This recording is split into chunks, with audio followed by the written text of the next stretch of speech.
Welcome to the Blogger Genius Podcast, brought to you by MiloTree. Here's your host, Jillian Leslie. Hey everyone, welcome back to the show. Today, my guest is Kim Vij from Educator Spin.It, which is a blog, and also she has her other online business, Kim.Vij.com. So welcome, Kim. Thank you so much, Jillian, for having me on the podcast. Oh, it's a pleasure. So we met because you reached out to me about PinChat to be a guest. Yeah, so can you tell everybody first just what PinChat is, and then we'll launch into your story.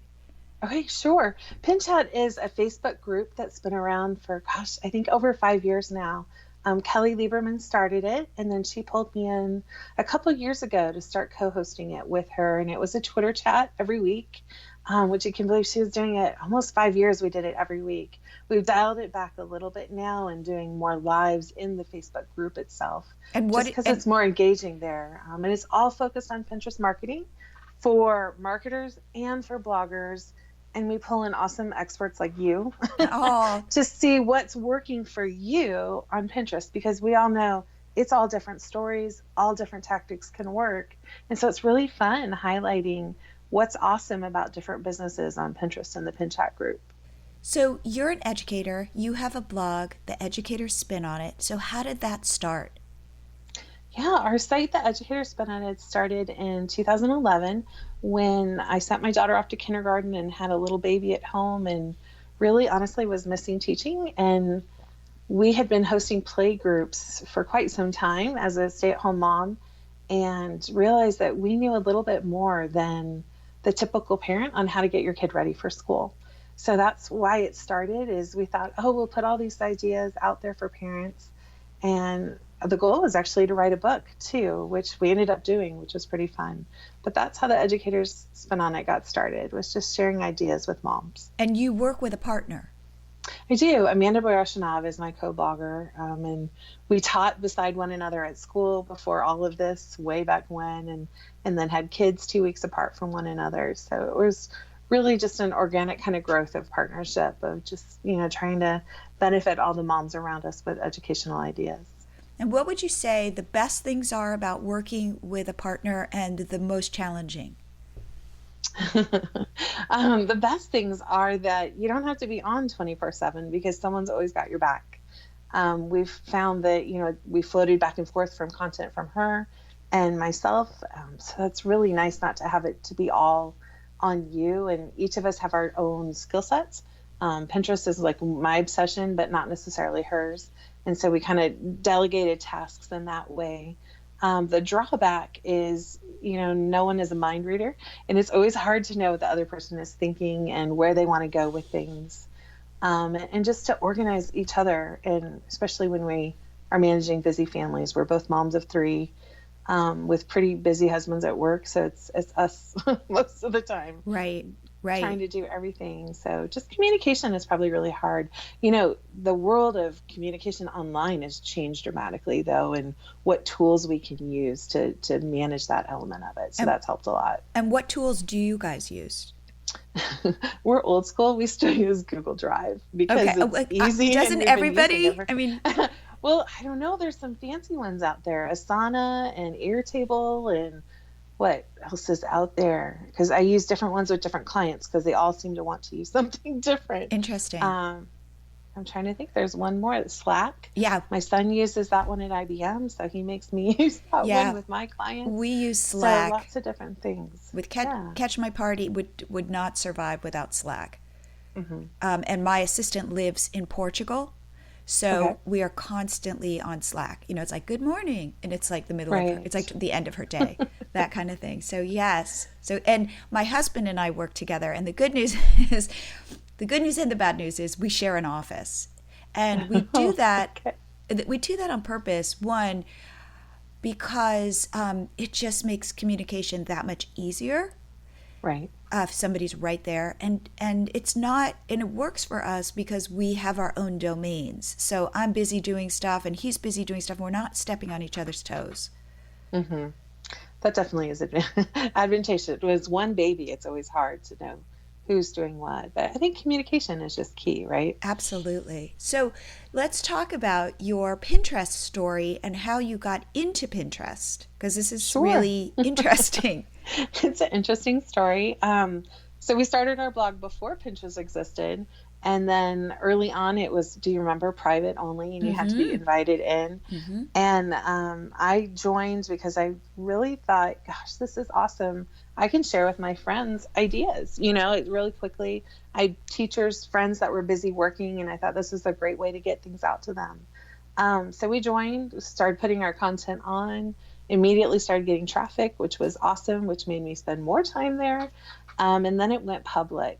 And we think, although you can't confirm it, way back when, Pinterest used to recommend users to follow when they were signing up for a new account. Right. And because we were kind of one of the beginning ones in education and kids, we got recommended a lot when people were signing up for those topics. Right. So what you're saying is, I just want to interrupt for one sec. So when you say they went public, you mean they because they haven't gone public like as an IPO, Sorry. Yes. just that they opened the doors to everybody. Anybody could sign up.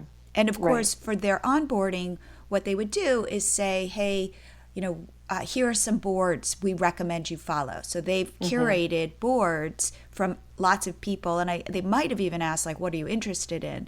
So you think that your board was one of those recommended boards? It was several of our boards, actually. Okay. We had 4 of them take off, and it was overnight. You could see thousands and thousands and thousands would come. And ended just around 1 million followers that came to those accounts. Wow. So if you look at, as you know, any given Pinterest account, that total number isn't necessarily the total followers. It's all the boards kind of added up, and you usually have a much lower baseline. Wait, could you go back and explain that? Sure. So if you look at most accounts, when you start a brand new board, it will have a base number when you start it. Yep.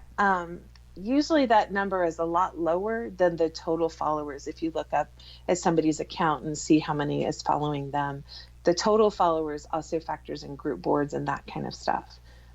So it's super important, especially if you are working with others and pitching to others to know, you're pitching the right numbers of who's really following you. So ours was at like 30,000 at the time, just so you kind of know where we were. So your overall follower number was at 30,000.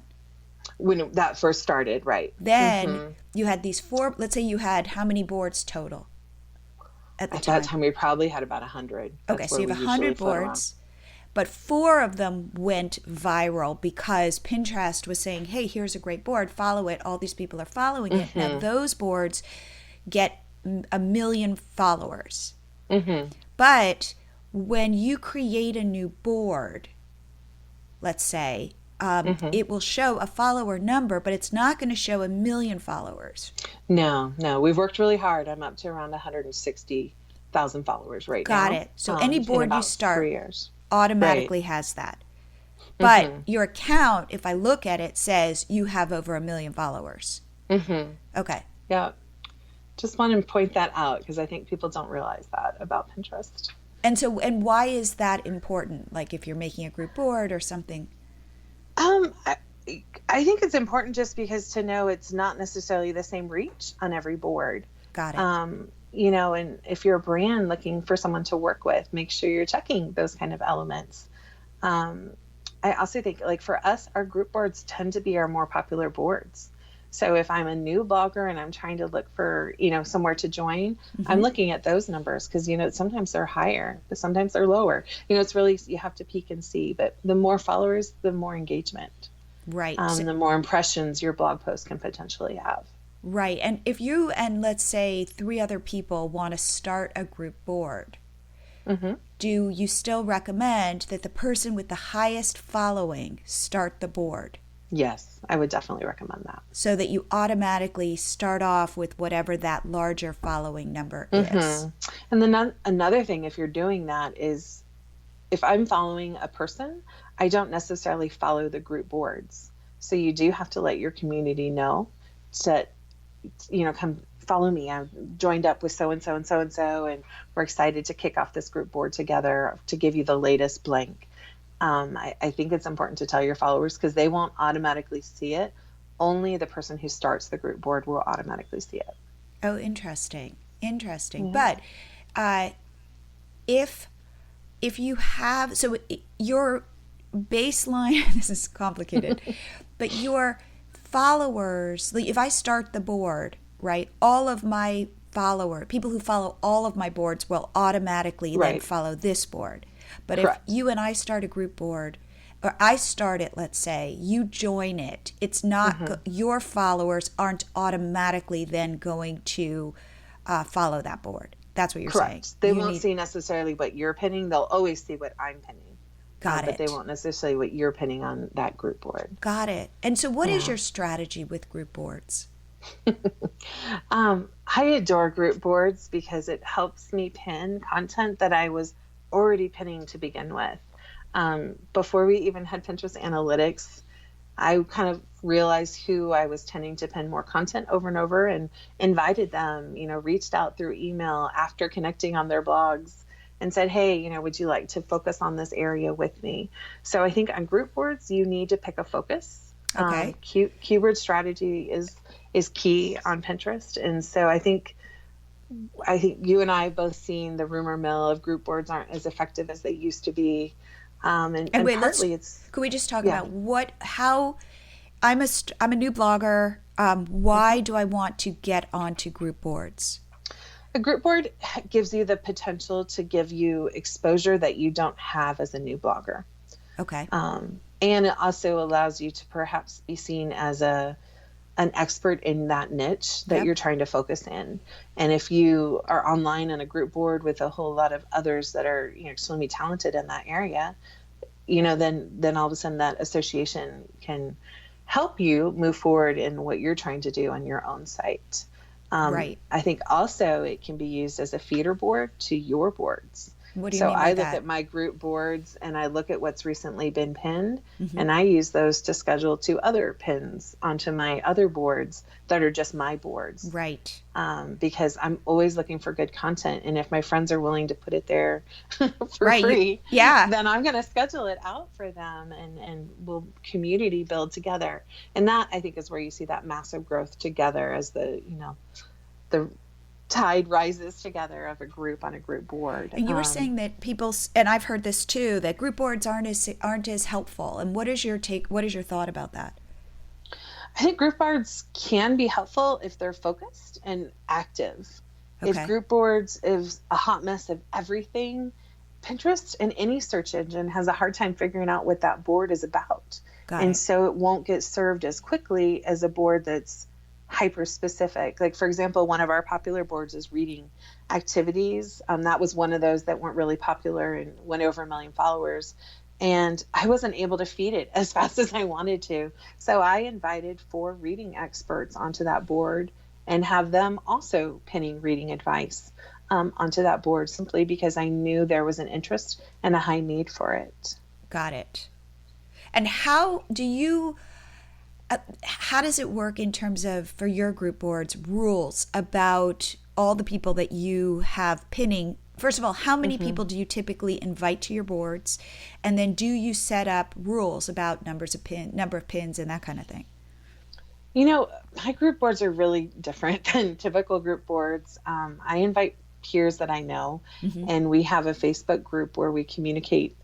And it's more a mastermind group in essence, because it's not just about Pinterest, because I'm probably tweeting out their content or Facebooking, I'm probably using different things. But the rule is you're pinning on the bigger ones. And when I say bigger, it's only 60 people. I don't have anything really bigger than that personally. Now I am on a couple very large ones. Kid Blogger Network is one that comes to mind. It's one of my favorite kids activity boards that has some really good reach on it whenever you pin things there.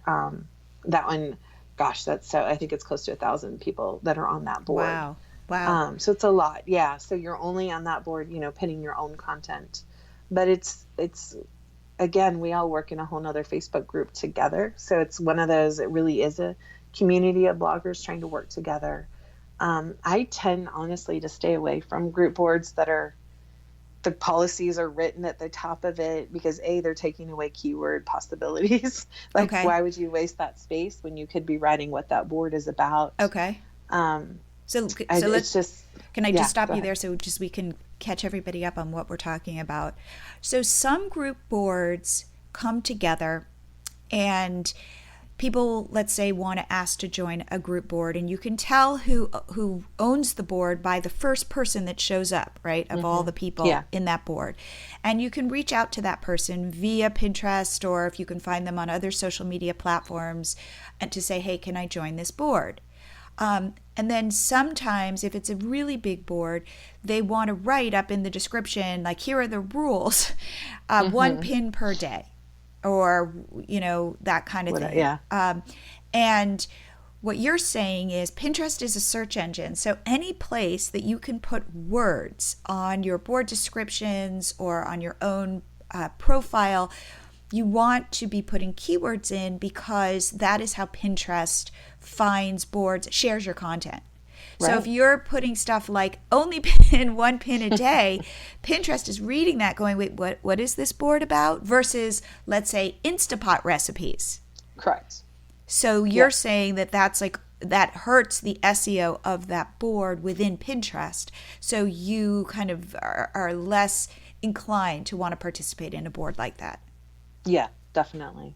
And it also tells me a little bit that the group board owner doesn't necessarily have control of the board. And I recommend anyone who has a Pinterest account to always work with someone who mirrors the style that you think your readers are attracted to.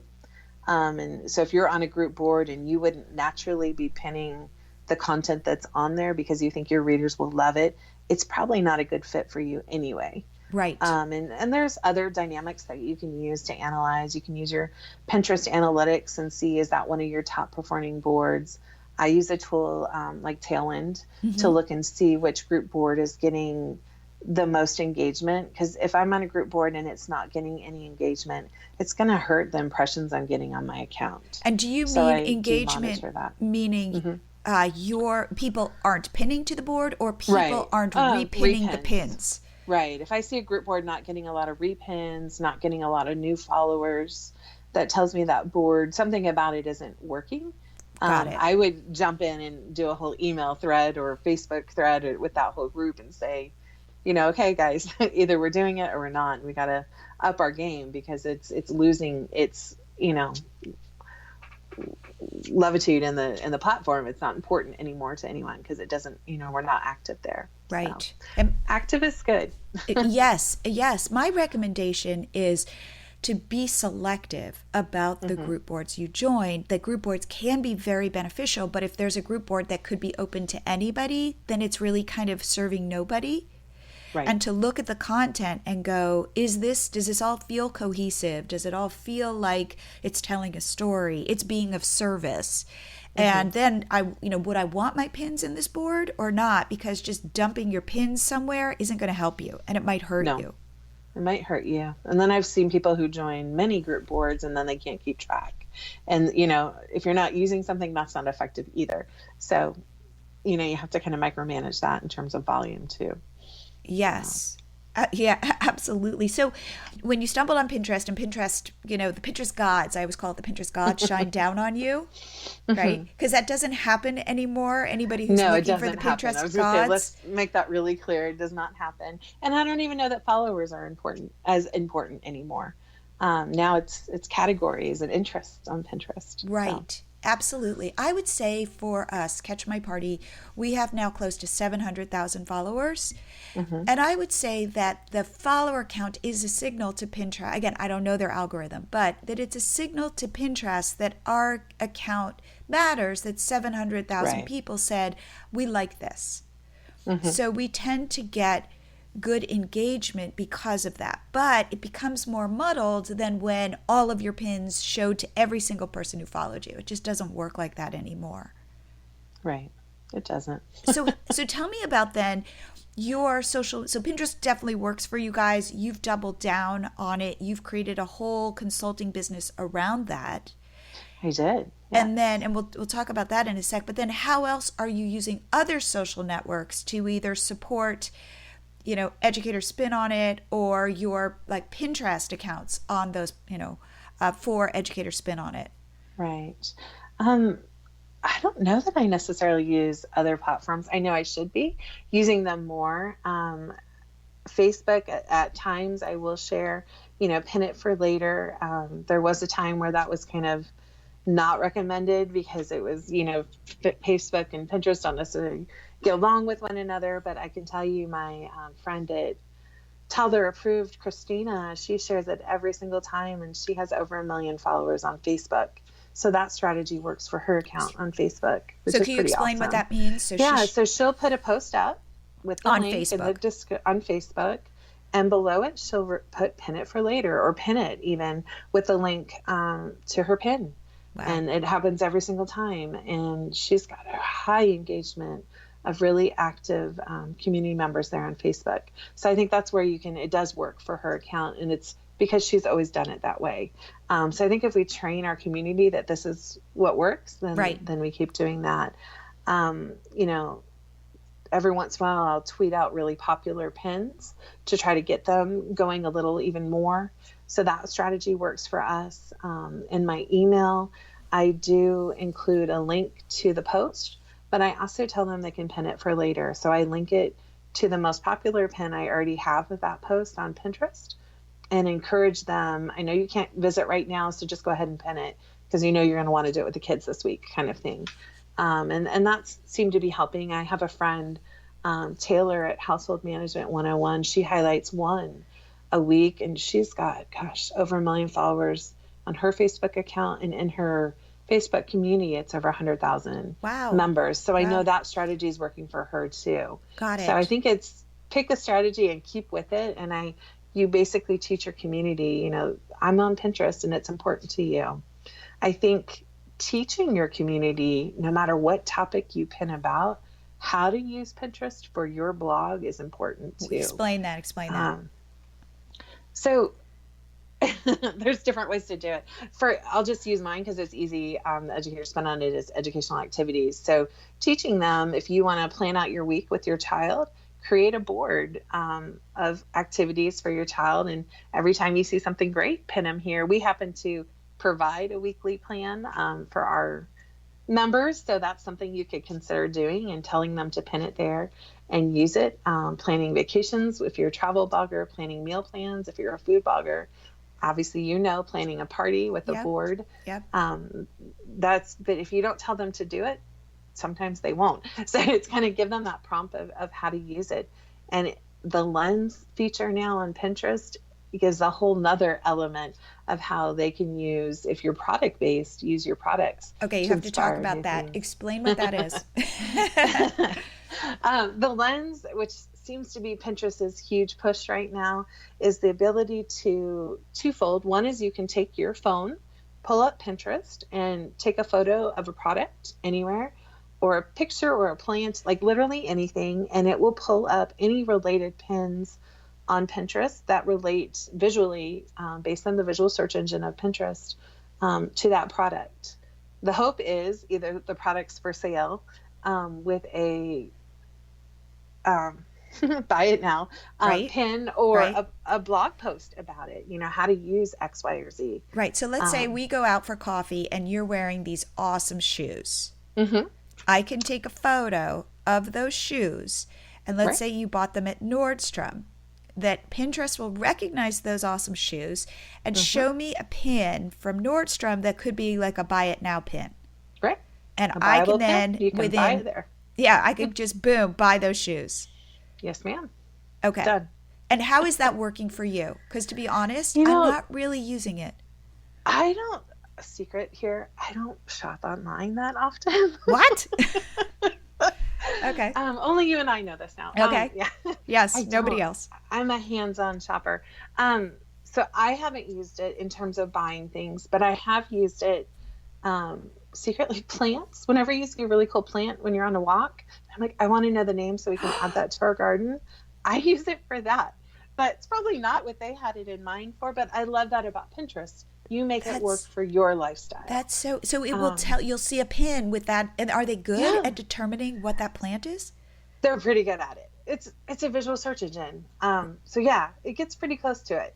Wow. I've used it like at a friend's house if I saw like a quote I really loved. Yeah. And I didn't want to forget it. Maybe, we all have them on our homes hanging up. Yeah. And so I'll scan her quote. A, I've got a photo of it to begin with, but B, it'll show me either a printable option or a buyable option with a frame.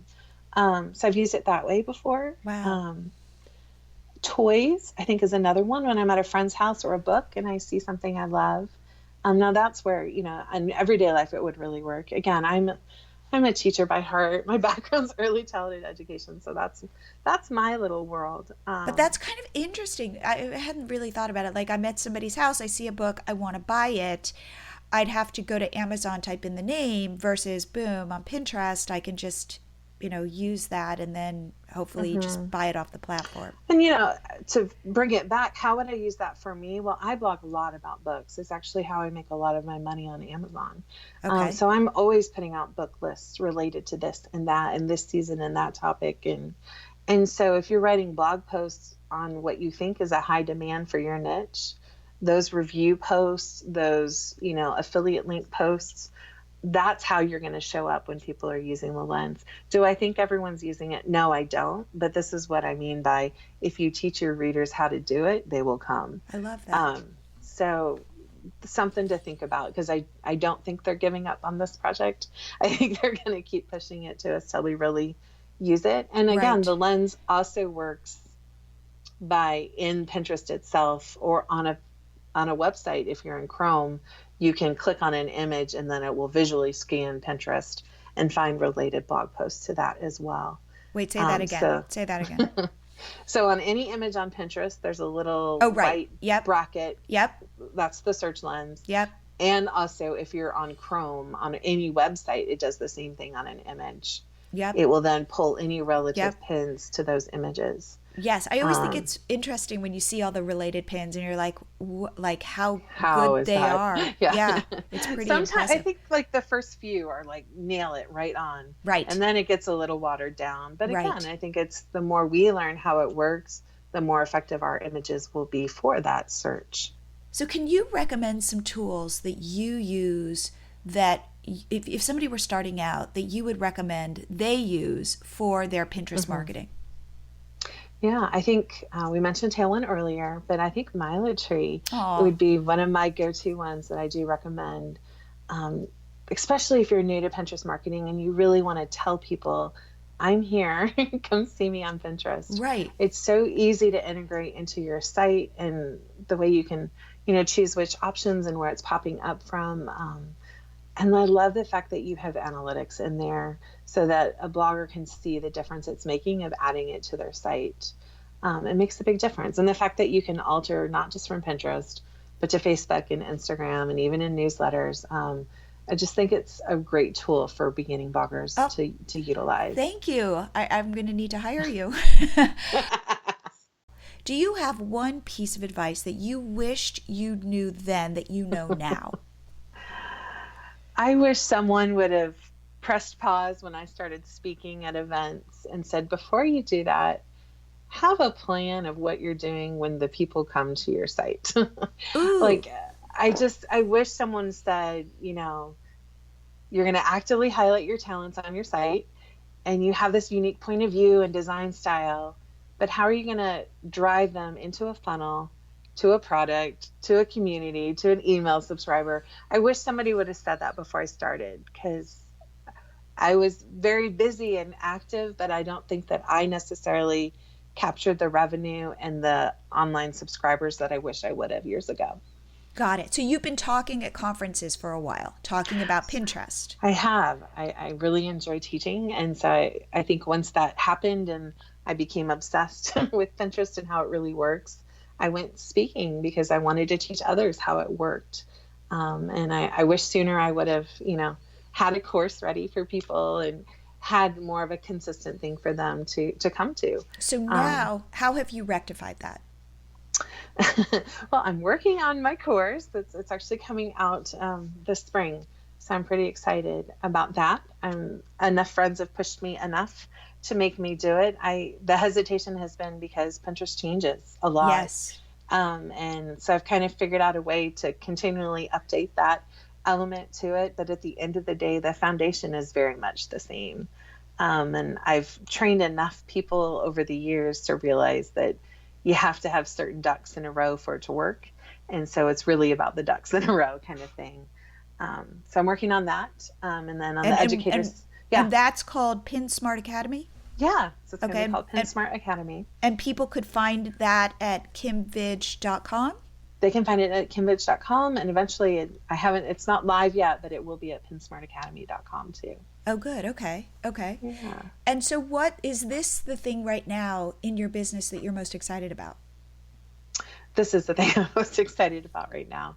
It's long term. I've been working on it, changing it, and fixing it, and making it perfect for everybody. So I'm very excited about that right now with the Pinterest element of what I do to monetize my online efforts. And, then with our educator spin on it, I'm working on a few e-products coming out. It isn't something we did a lot of. And so I have some ebooks coming out, which I'm excited about too. And what are some of the topics? Cooking with kids, learning another language, and gardening with your kids. It's actually the topics. There's series that were on the blog that did well, and you know how you never fit it all in on the site because you want to space it out. And so it's going to be nice little package of a lot of supporting things to do at home with your kids, because there's just things I'm passionate about that I think our kids learn through everyday moments often with those topics. And one thing, again, that I really respond to of what you're doing, which is looking at your blog posts, seeing which blog posts have done well, and then seeing if you can turn those into a product that you can sell. So let your site... our book, I would say our book was done that way too, based on Pinterest. We marketed with A/B testing to see which activities got the most engagement. And that's where our 100 activities came from. Wow. So I don't know if you even know, we do have a book, 100 Fun and Easy Learning Games for Kids. And we pulled, I think, only 6 activities from our site that were really popular. And then it branched out from that. And used Pinterest a lot for that, to test things. So you put pins up and saw which ones performed the best? Yeah. That's terrific. That's really terrific. So use Pin. It's a free marketing tool for surveying your crowd. You just put up different options up, and you have to make sure obviously your parameters are similar, because time of day matters, the image matters, and all those fun things. But that's the fun of Pinterest, is it's not so permanent that you can't just take it away if it's not doing well, or move forward, because people don't follow every pin that you do. It's right. You can play around over there. Right. Oh, Kim, this has been terrific. So tell people where they can reach you, how they can talk to you, that kind of thing. Yeah. So if you want to chat with me about Pinterest and all that world that I live in, you can find me at KimVij.com. And then if you want to talk about educational activities for kids, you can find me at the educatorspinonit.com. And on Twitter, it's Educator Spin, which I love connecting with people on Twitter. I miss doing our pin chats every week, so definitely connect with me over there. And that's thank you. About it. Thank you so much for having me on this. It's been fun. Are you trying to grow your social media followers and email subscribers? Well, if you've got 2 minutes, I've got a product for you. It's MiloTree. MiloTree is a smart pop-up slider that you install on your site, and it pops up and asks your visitors to follow you on Instagram, Facebook, YouTube, Pinterest, or subscribe to your list. It takes 2 minutes to install. We offer a WordPress plugin or a simple line of code, and it's Google friendly on mobile and desktop. So we know where your traffic is coming from. We show a Google friendly pop-up on desktop and a smaller Google friendly pop-up on mobile. Check it out. Sign up today and get your first 30 days free.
So can you recommend some tools that you use that if somebody were starting out, that you would recommend they use for their Pinterest marketing? Yeah, I think we mentioned Tailwind earlier, but I think MiloTree would be one of my go-to ones that I do recommend, especially if you're new to Pinterest marketing and you really want to tell people, I'm here, come see me on Pinterest. Right. It's so easy to integrate into your site and the way you can, choose which options and where it's popping up from. And I love the fact that you have analytics in there so that a blogger can see the difference it's making of adding it to their site. It makes a big difference. And the fact that you can alter not just from Pinterest, but to Facebook and Instagram and even in newsletters. I just think it's a great tool for beginning bloggers to utilize. Thank you. I'm going to need to hire you.